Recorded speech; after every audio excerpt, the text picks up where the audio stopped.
Yo, it's Johnny Cross. I'm doing this video for all the wrestling veterans out there, all the wrestling young boys, all the students, all the future students, all the retirees, anybody, the wrestling fans, wrestling marks, anybody who will listen. I'm doing this video for you. I need to speak about the state of wrestling and the state of the business of wrestling. So, I've been in the wrestling business for 4 years. I've been training for 4 years and 8 months. And in my 4 years, wrestling has not been pleasant. You would think it was the injuries. You would think it was, the racism that I've called out a million times. You would think it would be a lot of the bull crap you see on a daily basis with wrestling. But it's not. It's the business side of wrestling. Now, I understand that wrestling is a business. I get that. But at some point, business becomes personal. And that's what I'm dealing with right now. So, not long ago, I tried to wrestle in Maryland. My trainer, Sickened, trained me, and I wanted to wrestle for ACW. ACW wouldn't book me. Even though I was doing all the young boy crap, the building up the ring, the breaking down the ring, the transporting the ring, the setting up, the cleaning up, all that crap, the paying your dues. I was doing all of that. None of it ever paid off. And at some point, another company in Maryland arose. Now, I never gotten a chance to wrestle in Maryland at this point. Never. I think I'm at 2 years right now. Never. My family has never gotten to see me wrestle, ever, right? Long story short, BCW arises, and my trainer, Sickened, tells everybody who decides that if you wrestle for BCW, ACW is gonna ban you. You will not get booked at ACW. They want loyalty. That's what he said. They want loyalty. Mind you, he told us that the day before the show started, and he's the one that sent us to the promoter. He sent his own students to the promoter. The promoter booked us. Then, the day before the show, he tells us, yo, if you wrestle for BCW, Jimmy says you're not, James Ellsworth, you're not wrestling for ACW. And that whole deal has been my experience in wrestling since I started. That bullshit. In Maryland, it is taboo to have a wrestler wrestle for every single company there, even if you're the best person in Maryland. What I learned while I was in the business is basically, if you're wrestling for ACW, then you can't wrestle for EWA, can't wrestle for BCW. And you can just switch those three around. Keep in mind, there's another company in Maryland that goes by the name of MCW.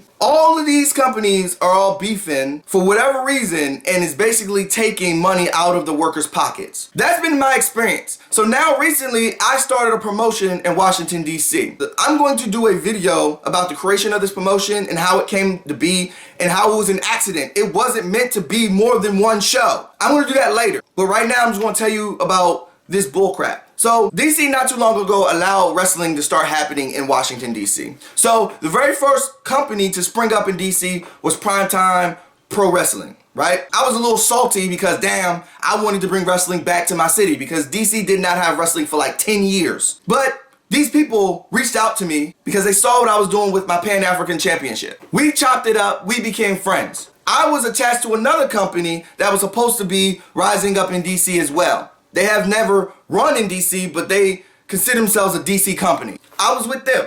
We had a deal. I was supposed to do a 16-man tournament, do the math, 16-man tournament in 3 shows.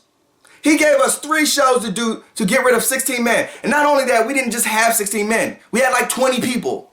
He really wanted us to do fatal 4-ways and triple threat matches. The whole point of that belt that I created, the Pan-African World Diaspora Wrestling Championship, is to spotlight black wrestling. Is to normalize black wrestling. So I wanted to do something more traditional. I was gonna do a whole bunch of fatal 4-ways and triple threat matches. But that's what this promoter wanted us to do. I said nay. The first show that we connected on, we had 4 matches. It was our Block A. We did our 4 matches. But we did the math again. And we noticed there was no way we were going to be able to get rid of all those challengers for that title in 2 more shows. So we ran our own show. This show was supposed to be a one-off. We ran our own show. We even invited said promoter to throw 4 matches of his own on a later part of the show, just so it'd be a part of basically his show too, right? Camaraderie. He helped me, I helped him. And I I helped him way more. Like $3,000 helped him. So longer story short, he thinks that we created our promotion the way AEW rolls from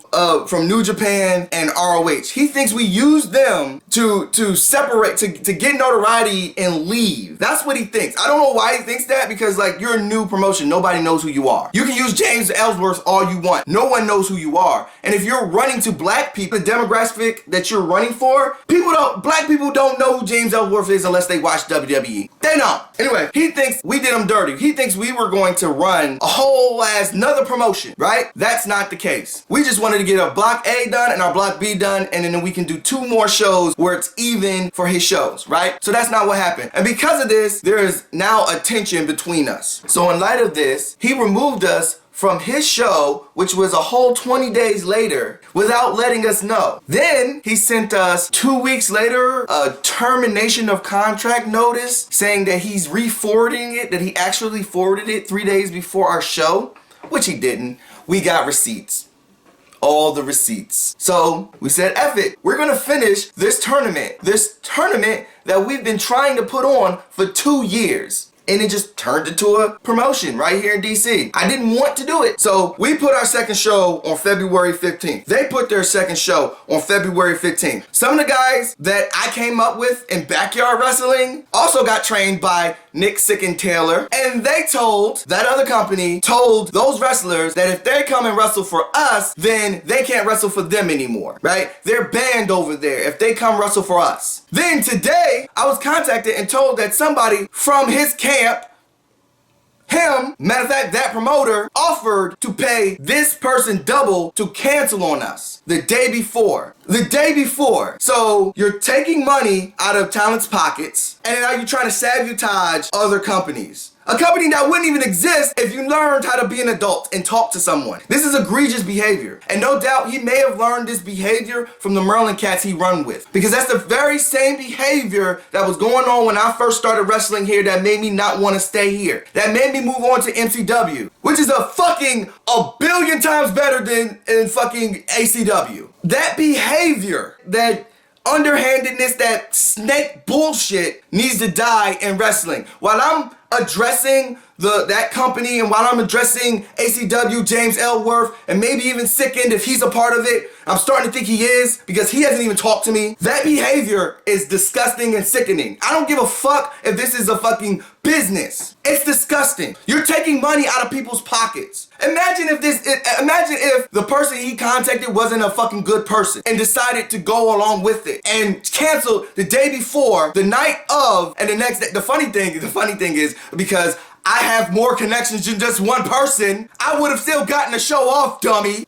Imagine if he had done that and I did not have connections. Now, I've promised like $2,000 or something worth of payments for wrestlers. So you got people traveling to Washington, D.C. from Alabama, Georgia, Texas, fucking California. You got all these people traveling from all these fucking places. They show up in D.C. and now they don't have the place to work and now they don't have pay. I mean, you know I'm a good guy. I probably still would have paid them regardless because they showed up. But that is egregious behavior. It's childish and it's egregious. If you want to run head up, if you want to do your Monday Night Wars bullcrap, do it. I'm fine with that. I'm a storyteller. I can tell a story. I can keep an audience. So that doesn't bother me. But the Marylan behavior right here in the district, and you say you from DC, that rap behavior, that's that Rifle Edmonds bullshit. You Nicky Barnes. You're not from here. You not. From the beginning, I told everybody that I want everybody to eat in the district. Primetime is going to run. They're going to sell out shows. See, whatever, those guys could do the freaking same if they want over in Temple Hills. We're going to do what we do here in Northeast, right? We're going to do what we do uptown. Everybody eats. This is wrestling. We ain't even dealing. I'm addressing them, but this is to the entire wrestling world. That behavior should not be happening in 2020. You're taking money from workers. You're taking business from workers. You're putting them in precarious situation. I gotta choose This is not the WWE. We are not TNA. We are not AEW. AEW, we are not ROH, we are not New Japan. We are small businesses trying to make it in this world. It's not gonna work, and you know why it's not gonna work? Because you're trying to underhand everybody. Because one guy told me, you trying to get rid of the person who books for you, and you're trying to get rid of the person who supplies you your ring. You made him an offer. Guys, this behavior is unacceptable. I had to put it out there. It's been eating at me for a while, and I don't know, people don't, ooh, god damn, I'm gonna turn into old me. Oh shit. It's been eating at me for a little bit, but I needed to go ahead and put this out there. If you got any questions, you can hit my inbox. I don't run. You know where I be at. I'm always on the internet. You can hit any of my inbox. I got 3 Facebook pages. I got 3 Instagrams. I got 3 Twitters. I don't know how many YouTubes. You can contact me. You got my email. And look, this story is a lot bigger than what I just told you. It goes a lot deeper. For time reasons, I kept it as short as I possibly can. Hopefully it's only like 10 minutes. Yeah, that behavior is dead in the district. We don't do that here. Where you from?